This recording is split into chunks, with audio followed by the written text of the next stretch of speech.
مصطفیٰ مصطفیٰ منبع بسم اللہ الرحمن الرحیم۔ ایک خاتون نے یہ سوال کیا کہ ہمارے گھر سے کچھ پیسے چرائے گئے، تقریباً 1,80,000 روپیہ، اور باہر کا کوئی شخص بھی نہیں آیا، تو آیا کہ اس کے پکڑنے کا کیا طریقہ ہے، کوئی بھی مان بھی نہیں رہا، تو اس کا کوئی روحانی کوئی وظیفہ بتا دیجئے جس سے وہ چور پکڑا جائے یا وہ خود ہی پیسے چھوڑ دے۔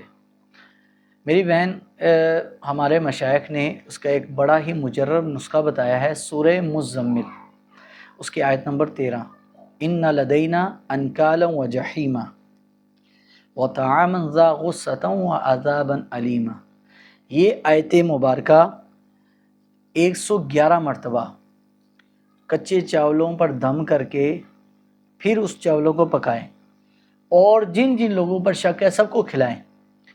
جو بندے نے چوری کی ہوگی اس کے چاول حلق سے نیچے نہیں اتریں گے، بلکہ وہ انڈیل دے گا یا الٹی کر دے گا، یا اس کا دل گھبرانا شروع ہو جائے گا، یا وہ طبیعت اس کی بگڑنا شروع ہوگی، کھا نہیں پائے گا۔ تو ایسا بندے کے اوپر ہی پکی بات ہے کہ ایسے بندے پر ہی چوری کی نشانی ثابت ہو جائے گی۔ یہ مشائخ کا ایک طریقہ کار ہے، شرعی حکم نہیں میں بتا رہا جی، میں کہہ رہا تھا کہ آپ کو کچھ شرعی حکم نہیں بتا رہا، لیکن مشائخ نے جو مجرب وظائف پڑھے ہیں ان میں سے سورہ مزمل کی آیت نمبر 13 ہے۔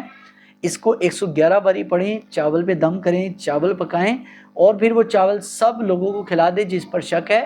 انشاءاللہ العزیز واضح ہو جائے گا کہ کس بندے نے چوری کی ہے، وہ چاول کھا نہیں پائے گا۔ اللہ واللہ تعالی عالم ورسول عالم۔